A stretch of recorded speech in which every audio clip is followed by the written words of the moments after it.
If you walk into a doctor's office today for a standard checkup, the very first thing that dictates your care is, well, it's a single number.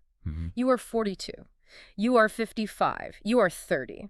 And that number, your chronological age, it basically sets the normal range for every single test they run. That is the standard operating procedure, for sure. Medicine is built around the calendar. We just assume that if you've been alive for 50 years, your whole body is 50 years old. But we are looking at a stack of research today that suggests this approach is not just a simplification, it's a pretty dangerous blind spot. Yeah.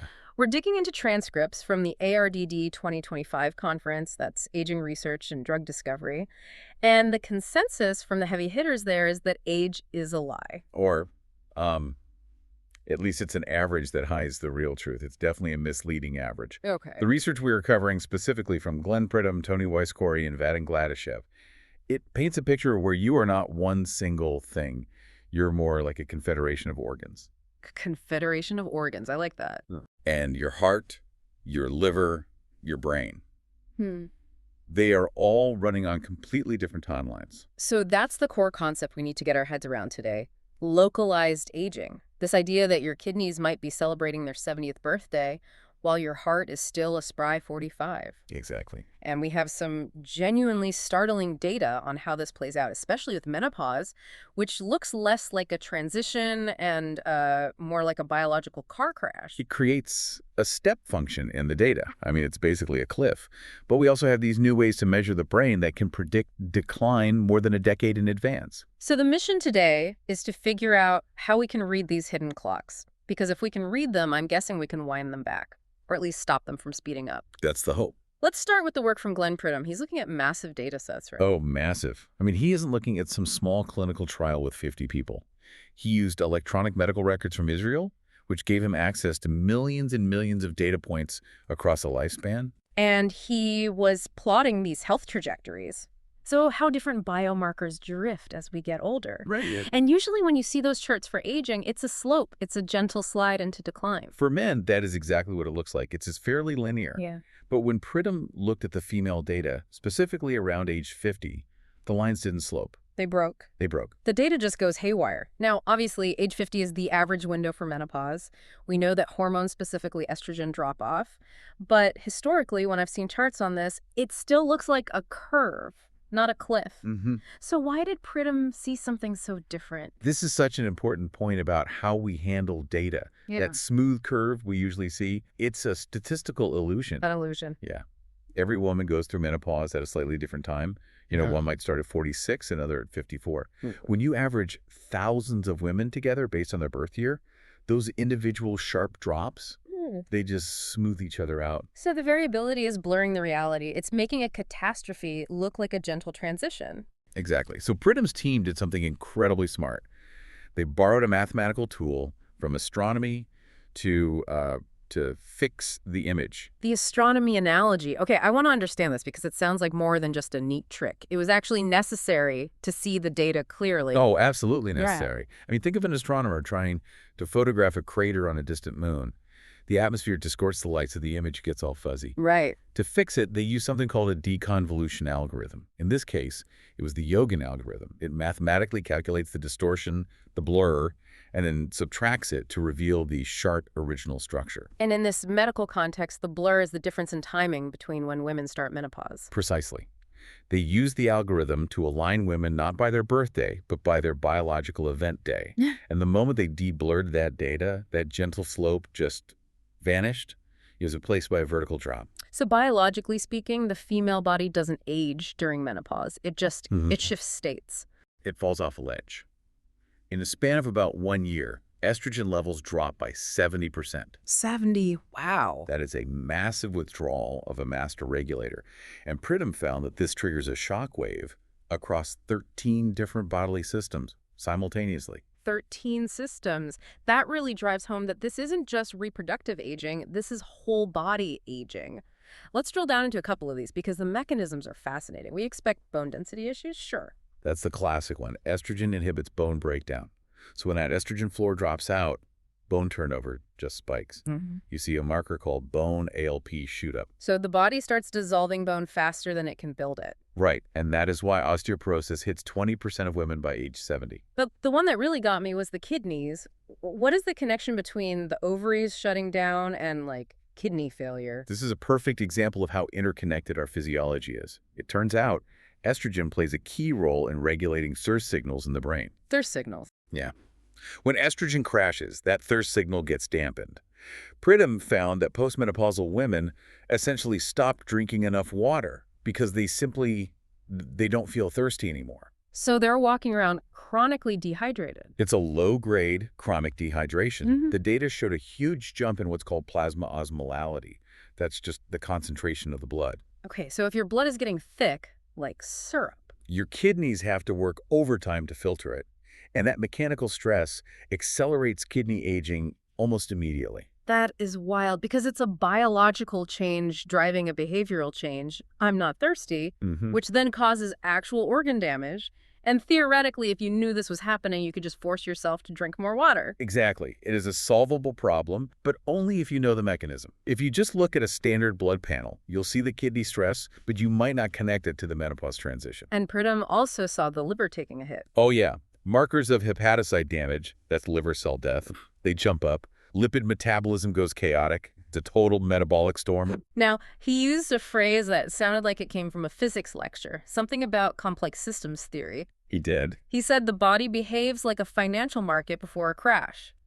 It is a really profound observation. In physics, when a complex system is about to undergo a phase transition, like water turning to ice or a stock market collapsing, the internal parts of that system start to synchronize. The correlations spike. They start moving in lockstep. Right. And Pridham saw this in the biomarkers.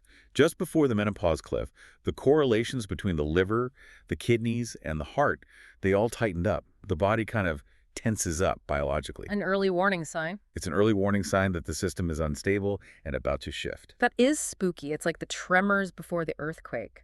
But is there a way to, I don't know, reinforce the buildings? Did he look at interventions? He did, and the data on hormone replacement therapy, or HRT, was extremely compelling in this data set.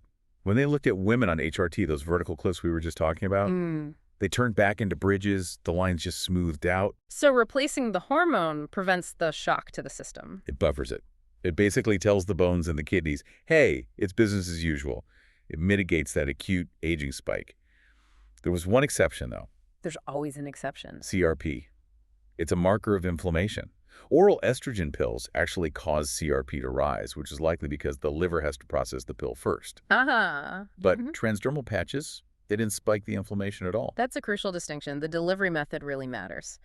Okay, so that is the sudden shock model of aging, a cliff you fall off at 50. But I want to pivot to our second source, Tony Weiss-Corey, because his work on the brain sounds, well, a lot more insidious. If menopause is an earthquake, Weiss-Corey's findings are like coastal erosion. It is silent, it is relentless, and it starts decades before you realize the ground is gone. He threw out some stats that I think will make everyone in their 30s a little uncomfortable. He said structural brain decline starts way earlier than we think. Much, much earlier. Structurally, your gray matter volume peaks when you are 6 years old. 6. Your white matter, the connections, peaks around age 30. After that, it's a slow, steady atrophy. Is there anything that actually improves? Vocabulary. Great. So I can articulate exactly how much I'm losing my mind. That's the silver lining, yeah. But the real breakthrough Weiss-Corey presented wasn't just that brain's age. It is that we can finally measure it without, cutting the skull open. Right. Historically, the brain's a black box. You can't biopsy it. You have to wait for an autopsy or do a spinal tap, which nobody wants to do. No. But Weiss-Corey is using blood. He calls it a liquid biopsy for the brain.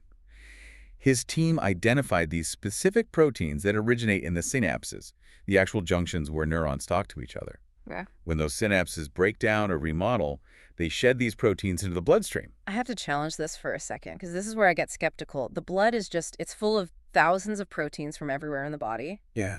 How do we know for a fact that a protein floating in my arm vein came from a neuron in my brain and not, say, my big toe? That is the multi-million-dollar question. And to prove it, they use something called click chemistry. Which won the Nobel Prize recently, but how did they apply it here? It's so cool. They did a proof of concept in mice. They engineered a mutant tRNA. You can think of it like a biological labeling machine.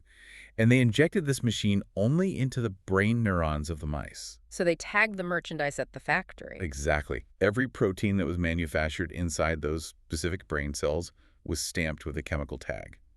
Then they just drew blood from the mouse's tail, and sure enough, the tagged proteins showed up. they showed up in the blood sample. Okay, that is undeniable proof. The brain is broadcasting its status into the blood. So once we trust the signal, what is it telling us? It is giving us a forecast. They found a specific ratio of these synaptic proteins that predicts cognitive decline. And it does so better than the classic Alzheimer's markers we've spent billions studying, like amyloid beta. How far in advance are we talking? Up to 13 years. 13 years. That is a massive window. It changes the entire paradigm. Right now, we diagnose Alzheimer's when someone starts forgetting their grandkids' names. At that point, the brain is already physically atrophied. It's too late. But if we can see this synaptic wobble 13 years earlier, we might actually be able to intervene. But again, this goes back to our theme. Not everyone ages at the same rate. Corey talked about these extreme brains. The outliers, yeah. He found that about 1.4% of the population has an extreme young brain. Their synaptic protein profile looks decades younger than their chronological age. And I assume that's a good thing. It's basically a superpower. Those people have a 75% reduction in Alzheimer's risk. Wow. On the flip side, if you have an extreme old brain, your risk of disease is 3 times higher. And he linked this to overall mortality too, didn't he? He did. It turns out having a young brain is one of the 2 best predictors of living a long life. What was the other one? A young immune system. If your brain and your immune system stay resilient, you are statistically very likely to become a centenarian. It makes perfect sense. The control center and the defense force. If those hold up, the rest can follow. So, we have the menopause earthquake and the silent brain clock. Let's bring in our third expert, Vadim Gladyshev. He seems to be the one trying to tie all of these threads into one unifying theory. Gladyshev's contribution is crucial, I think, because he reframes the entire definition of disease. His argument is simply, disease is localized aging. Meaning, we shouldn't think of something like heart failure as an event, but as a result of the heart aging much faster than the rest of the body. Precisely.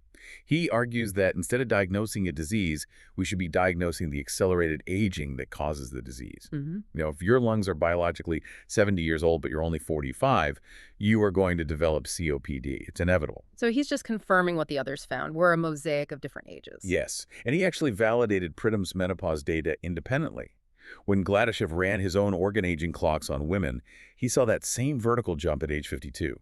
He specifically noted that the lungs and the kidneys age rapidly right at that transition point. So multiple independent data sets are seeing the exact same cliff. That makes it very, very real. But Gladyshev's big pitch was about accessibility, because right now, measuring 3,000 proteins to find your organ age must cost a fortune. Oh, it's research-grade stuff. It's not for the average patient. But Gladyshev analyzed the data and found he could strip it way down. He identified a panel of just 21 proteins. Just 21? That's like a standard cholesterol panel. It is incredibly small, and yet that 21 protein panel predicts mortality and organ age almost as well as the full 3,000 protein scan. That, to me, is the game changer. That means this isn't just sci-fi for billionaires anymore. This is something that could be in a standard annual physical in maybe 5 years. You get your report card. Heart is an A, liver is a C, kidneys are a D. And that empowers you, the patient.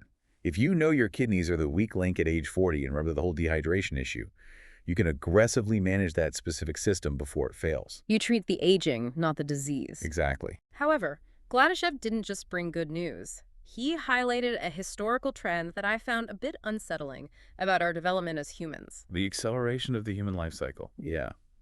He pointed out that the average age of menopause has dropped by about 3 years over the last century. So the cliff is coming sooner? And the mountain starts sooner, too. The age of menarche, the first period, is getting earlier and earlier. Humans are just developing faster. Did he link that to health outcomes? Unfortunately, yes. Early menarche is associated with higher risks of various diseases later in life. It implies that if we speed up the developmental clock, and it's likely due to nutrition, environmental factors, stress, we're paying a tax on our health span at the other end. We're burning the candle at both ends. Did he offer any solutions? I know he did some screening for compounds. He did. He screened about 4,000 compounds in mice to see if he could slow this clock down. And they found some hits, an estrogenic compound and an anti-cancer drug that both extended lifespan. But there was a pretty big caveat regarding biological sex, right? A significant one. The compounds worked consistently in male mice. In the female mice, the data was noisy. It was inconsistent. Which circles right back to Pridham's point about the complexity of the female system. Exactly. Yeah. The male aging curve is a slope. It's easier to flatten a slope. The female aging curve involves cycles and cliffs and huge hormonal shifts. You can't just throw a longevity drug at it and expect it to work the same way. It's a call to action for personalized medicine, really. It is. It suggests women's health requires a much more nuanced, phase-specific approach. So let's pull this all together. What's the takeaway for the person listening to this deep dive right now? The big takeaway is the death of the single number. You are not your chronological age. We are moving toward a dashboard model of health. You need to know what time it is on your brain clock, your kidney clock, and your heart clock. And for the women listening, I mean, the data on menopause is a huge wake-up call. It is not just in your head or a reproductive issue. It is a seismic, whole-body event. And it requires management, whether that is considering HRT to smooth out that cliff or simply being hypervigilant about hydration and bone density during that window. You have to reinforce the bridge before you try to cross it. And on the brain front, the fact that we can see the damage 13 years in advance is, I think, really hopeful. It shifts the entire battlefield. It buys us time. And in medicine, time is everything. If we can treat the synaptic wobble before the neurons actually die, we might finally get a handle on neurodegeneration. I want to leave us with a final thought, looking at that trend data from Gladyshev. We are hitting puberty earlier, menopause is coming earlier, our biological clocks seem to be speeding up. Likely driven by our modern environment. So if disease is localized aging and our environment is accelerating our development, are we essentially racing toward disease faster as a species? That is the worrying implication, that we are trading rapid growth for shorter health spans. But if we can now measure a 50-year-old liver in a 30-year-old person using just 21 proteins, maybe we can catch up. Are we ready for a medical system that treats diseases that don't even exist yet? We better get ready, because the technology is already here. It's a brave new world. Thanks for taking the deep dive with us. Stay curious.